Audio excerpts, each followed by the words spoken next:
The storm over the broken ridge had not yet faded when Leon pushed himself upright and checked the sky for hostile craft. The air still shimmered with the aftermath of the pulse discharge that had knocked half his squad out of the operation. Nothing remained except drifting smoke and the shallow metallic scent of scorched soil. All around him the canyon lay in jagged ruin, as if the world itself had been carved open by a giant blade. Leon adjusted the damaged straps of his armor and forced his legs to hold steady. Pain throbbed through his ribs, but pain was a familiar companion. What mattered was the small figure behind him. The child, silver-skinned, bright-eyed, frightened beyond words, as it clung to the remains of a broken pillar, like a bird hiding under a fallen branch. He crouched beside the child and softened his voice. "It's all right. I'm not leaving you." The child trembled, but nodded. Leon did not know what species the child belonged to. He only knew that his orders, issued before the chaos had scattered the squad, had been clear. Protect the non-combatant at all costs. At first, it had seemed a strange directive.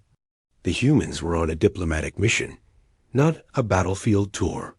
But the moment the raiders descended from the clouds, Leon saw why command had been so firm. Whoever sought the child wanted it alive, and wanted it badly. The canyon rumbled. A shadow crossed overhead. Another raider craft descended through the haze, engines whining like a metallic predator preparing to strike. Leon's hand closed around the grip of his rifle. The weapon's display flickered. Out of charge. The blast earlier must have drained the cell. He cursed under his breath, then lifted the child into his arms. "Hold on to me, tight." The small hands obeyed. Dottie ran. A canyon path twisted downward into a narrow ravine. Leon moved as if every step weighed nothing at all. His training pushed him forward. His heartbeat steadied to the rhythm of survival. Behind him, he heard the hiss of thermal blades igniting. The raiders had deployed ground troops, and they were closing fast. He took a sharp turn, pressed himself against the cliff wall, and listened. The child buried its face against his shoulder. Leon strained to hear. Footsteps. 3, no 4. Light armor, fast stride, advancing without caution. They thought they had cornered their prey. Leon leaned out just enough to see them. Tall figures with segmented armor that reflected the canyon's red light. Their helmets were narrow, their stance predatory. Leon set the child behind a broken slab of stone. "Stay there, no matter what." The child nodded again, eyes wide. Leon stepped forward and faced the raiders with empty hands. "You're not taking the kid." The raiders hesitated, surprised he had not tried to hide or run. The first one lunged. Leon met the attack with his forearm, redirecting the strike, then drove an elbow into the raider's throat plate. The alien staggered. The second raider swung a serrated blade toward Leon's neck. Leon dropped to one knee, grabbed a fallen piece of metal debris, and blocked the strike. Sparks flew. He pushed forward, slamming his shoulder into the raider's chest and grappling for control of the weapon. The raider twisted, but Leon fought like a man, with nothing to lose and something priceless to protect. He ripped the blade free and drove it into the raider's leg joint. The creature shrieked and collapsed. The third soldier fired a stun bolt. Leon turned, but not fast enough. The bolt hit his shoulder. His arm went numb. He gritted his teeth and kept his stance. Pain could slow him, but it could not stop him. He charged. The raider fired again. Leon swerved and closed the distance before another shot could land. He smashed his fist into the raider's helmet. The visor cracked. He struck again and again until the creature fell. The final raider hesitated. Leon's breaths came harsh and uneven. His legs trembled from the discharge. But he stood tall between the alien troops and the child. The raider raised its blade. Leon raised his fists. A blast of pale blue light shot across the canyon and struck the raider in the chest. The creature flew backward and collapsed in a heap. Leon spun. A Royal Guard patrol emerged from the upper ridge, their armor glowing with intricate sigils. At their center descended a tall figure draped in ceremonial armor, lined with silver and deep green. Her presence silenced even the storm winds. The crown of her people rested upon her brow. Shaped like wings folded in quiet vigilance the queen. Leon's knees nearly buckled.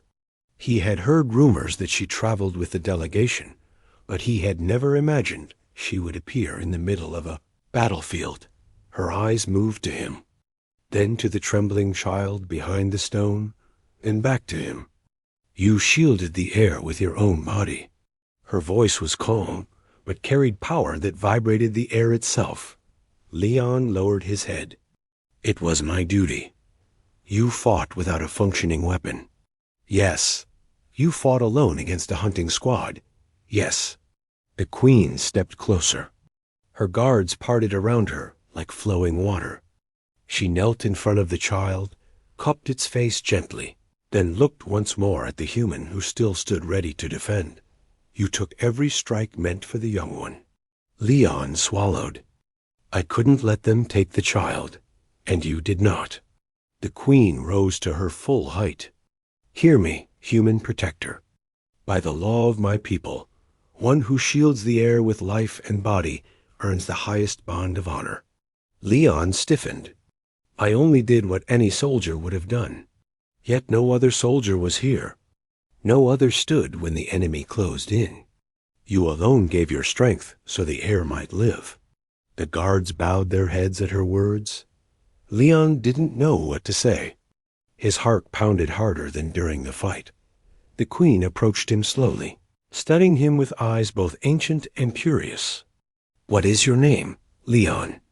Leon, you have shown a loyalty beyond culture, species, or treaty. My people do not forget such acts. Leon tried to stand straighter. I was just following orders. She shook her head. No, you followed your heart. Before he could reply, another rumble echoed overhead. More raider ships glided toward the canyon.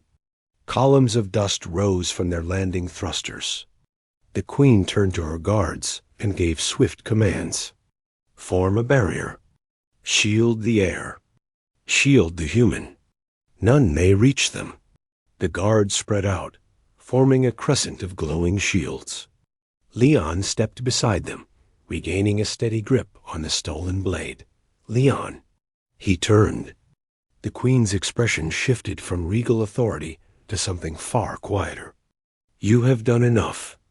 Let my soldiers carry the next battle. I can still fight.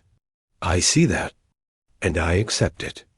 The raider troops descended from their ships in disciplined lines. Bolts of energy streaked through the air. The guards raised their shields. The canyon lit up with the clash of power against power. Leon fought at their side. His body moved before thought. He parried strikes, deflected shots, leapt over stones, and held the line with relentless determination. The guards fought with elegant precision. Leon fought with raw human force. Together they held. The queen watched him once more as he stood unbroken between danger and the child. When the final raider fell and silence returned to the canyon, Leon dropped to one knee from exhaustion. His breath shook. His muscles trembled. The queen stepped through the smoke toward him. You have surpassed what any visitor could give. Leon looked up. I just did what needed doing. And in doing so, you earned more than you realize. She extended her hand. Leon hesitated, unsure if touching a monarch from another species was allowed. She waited. He placed his hand in hers. Her grip was strong yet warm. By the law of my house, by the witness of my guard, by the gratitude of my heir, I claim you as honored protector of the royal line. Leon froze. What does that mean exactly? It means you belong to us now. Not as a servant. Not as a possession. as one who is bound to the crown with respect and trust. Leon felt heat rise to his face. I'm a soldier. I serve my command. You may still serve them. But you will also walk beside me when I travel. Stand near me when I speak. Guard my air if danger rises again. And you need me for that. She tilted her head slightly. I choose you for that. Leon's heart stumbled over itself. I don't know what to say. Say you accept. He exhaled slowly. I accept? The Queen smiled. A real smile. Rare, according to the briefings he had once read about her. She called to her guards. Prepare transport. We return to the capital. The human rides with us.